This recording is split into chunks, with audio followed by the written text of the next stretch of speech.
ರಾಮನಗರ ನಗರಸಭೆ ಇದು ನಾವು 27ನೇ ಪತ್ರಿಕಾಗೋಷ್ಠಿಯನ್ನು ಮಾಡ್ತಾಯಿದ್ದು. ಸುಮಾರು 18,000ಕ್ಕೂ ಹೆಚ್ಚು ಈ ಖಾತೆಗಳನ್ನು ನಾವು ಜನರಿಗೆ ನಮ್ಮ ಕಾಲಾವಧಿಯಲ್ಲಿ ವಿತರಣೆ ಮಾಡಿದ್ದೇವೆ. ಆದಷ್ಟು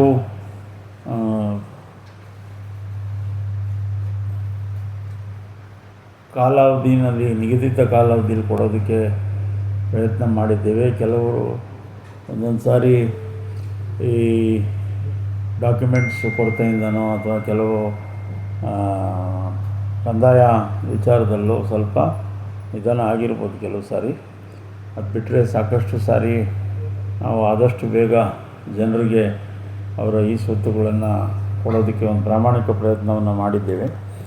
ನಮಗೆ ಜೊತೆಯಾಗಿ ನಗರಸಭೆಯ ಎಲ್ಲ ಸದಸ್ಯರುಗಳು ಹಾಗೂ ಪೌರಾಯುಕ್ತರ ಒಂದು ನೇತೃತ್ವದಲ್ಲಿ ಎಲ್ಲ ಆಡಳಿತ ವರ್ಗದ ಸಿಬ್ಬಂದಿ, ನಮ್ಮ ಕಂದಾಯ ಶಾಖೆಯ ರೆವಿನ್ಯೂ ಆಫೀಸರು, ರೆವಿನ್ಯೂ ಇನ್ಸ್ಪೆಕ್ಟ್ರುಗಳು, ಬಿಲ್ ಕಲೆಕ್ಟ್ರುಗಳು ಎಲ್ಲರೂ ಕೂಡ ನಮ್ಮ ಈ ಒಂದು ಗುರಿ ಏನಿದೆ ಜನರಿಗೆ ಅವರ ಸ್ವತ್ತನ್ನು ತಲುಪಿಸ್ತಕ್ಕಂಥ ಒಂದು ಕಾರ್ಯದಲ್ಲಿ ಯಶಸ್ವಿಯಾಗಿ ಕೆಲಸ ಮಾಡಿದ್ದಾರೆ.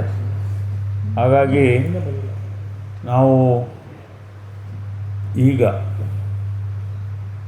ನಗರಸಭೆಯ ಸರ್ವತೋಮುಖ ಬೆಳವಣಿಗೆಗೆ ಅನೇಕ ಕಾರ್ಯಕ್ರಮಗಳನ್ನ ಹಮ್ಮಿಕೊಳ್ತಾ ಇದ್ದೇವೆ.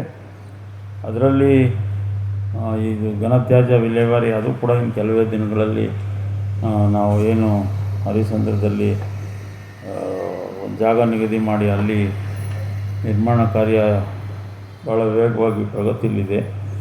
ಎಲ್ಲ ಮುಗಿದ ಮೇಲೆ ನಮ್ಮ ಒಂದು ಹಂತದಲ್ಲಿ ನಾವು ಘನತ್ಯಾಜ್ಯ ವಿಲೇವಾರಿಯನ್ನು ಸರಿಯಾಗಿ ಮಾಡೋದಕ್ಕೆ ಅನುಕೂಲ ಆಗ್ತದೆ. ಆದರೆ ಈಗಲೂ ಕೂಡ ನಾವು ಹಲವಾರು ಸಾರಿ ಜನರಿಗೆ ಜಾಗೃತಿಯನ್ನು ಉಂಟು ಮಾಡಿದ್ದೀವಿ. CCTVಗಳು ಸುಮಾರು 52ಕ್ಕೂ ಹೆಚ್ಚು CCTVಗಳನ್ನ ಹಾಕಿದ್ದೀವಿ. ಹಾಕಿ ವೇಸ್ಟ್ ಆರ್ಟ್ ಪಾರ್ಕ್ಗೆ ಎಲ್ಲೆಲ್ಲಿ ಕಸ ಹಾಕ್ತಾಯಿದ್ರು ಅಲ್ಲೆಲ್ಲ ಪಾರ್ಕ್ ಕಾನ್ಸೆಪ್ಟ್ ಮಾಡಿದ್ವಿ. ಆದರೂ ನಮ್ಮ ಜನ ಇನ್ನೂ ಎಚ್ಚೆತ್ತುಕೊಳ್ಳದೆ ಕದ್ದು ತಂದು ಪ್ರತಿನಿತ್ಯ ಕಸದ ಗಾಡಿಗಳು ಕೊಡದೆ ಇದನ್ನು ತಗೊಂಬಂದು ಕೆಲವು ಕಡೆ ಆಗಿ ಕೆಲವು ಕಡೆ ತಂದು ಕಸವನ್ನು ಸುರಿತಾ ಇದ್ದಾರೆ.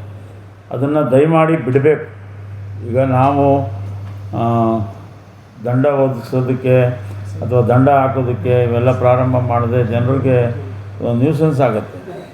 ಅದರಿಂದ ಈಗ ಪದೇ ಅದರಲ್ಲೂ ವಿದ್ಯಾವಂತರು ಹೆಚ್ಚಾಗಿ ಮಾಡ್ತಾ ಇರ್ತದ್ದು ನಮಗೆ ಬೇಸರದ ಸಂಗತಿ.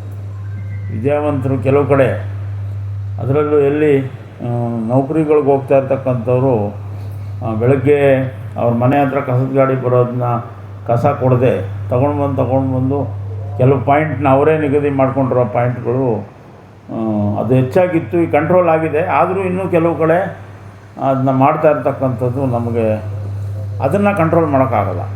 ಈಗ ರಾತ್ರಿ ಹೊತ್ತು ಬಂದು ಕದ್ದು ಹಾಕಿದ್ರೆ ನಾವು ಪಾಪ ಅಲ್ಲಿರ್ತಕ್ಕಂಥ ಜನ ಬಂದು ಹೇಳ್ತಾರೆ ನಮಗೆ, ಇಲ್ಲಿ ಬಂದು ರಾತ್ರಿ ಹಾಕ್ಬಿಡ್ತಾರೆ. ಅವ್ರಿಗೆ ಸಿಕ್ಕೋದಿಲ್ಲ. ನಾವು ಕಾಯ್ದುಬಿಟ್ಟು ತಡೀರಿ ಅಂತಂದರೆ ಅದು ಯಾವಾಗ ಹಾಕ್ತಾರೋ ಬಂದು ಬೆಳಗ್ಗೆ ನೋಡಿದ್ರೆ ಕಸ ತುಂಬಿರ್ತಂತೆ. ಇದನ್ನೆಲ್ಲ ದಯಮಾಡಿ ಬಿಡಬೇಕು. ನಾವು ಸಾಕಷ್ಟು ಪ್ಲಾಸ್ಟಿಕ್ ನಿವಾರಣೆಗೆ ಸಾಕಷ್ಟು ಪರಿಣಾಮಕಾರಿಯಾದಂಥ ಕ್ರಮಗಳನ್ನ ವೆಂಡಿಂಗ್ ಮಿಷಿನ್ಸು ಈಗ ಇನ್ನೊಂದು 7-8 ಪ್ರಾರಂಭ ಮಾಡ್ತಾಯಿದ್ವಿ. ಇನ್ನು ಶೀಘ್ರದಲ್ಲೇ ಇನ್ನೊಂದು ವಾರದೊಳಗಡೆ ಮಾಡ್ತೀವಿ. ಹಾಗಾಗಿ ದಯಮಾಡಿ ಜನರು ಸಹಕಾರ ಮಾಡಬೇಕು.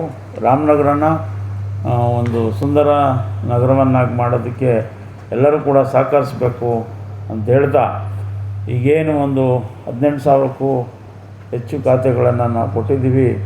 ಇನ್ನೂ ಮುಂದಿನ ದಿನಗಳಲ್ಲಿ ಪರಿಣಾಮಕಾರಿಯಾಗಿ ಹೆಚ್ಚು ಜನರು ಯಾರೇ ಅರ್ಜಿ ಹಾಕಿದ್ರೂ ಕೂಡ ನಾವು ಅದನ್ನ ತ್ವರಿತಗತಿಯಲ್ಲಿ ಮಾಡೋದಕ್ಕೆ ಬದ್ಧರಾಗಿದ್ದೇವೆ ಅಂತ ಈ ಸಂದರ್ಭದಲ್ಲಿ ಹೇಳಿ ನನ್ನ ಮಾತನ್ನು ಮುಗಿಸ್ತೇನೆ.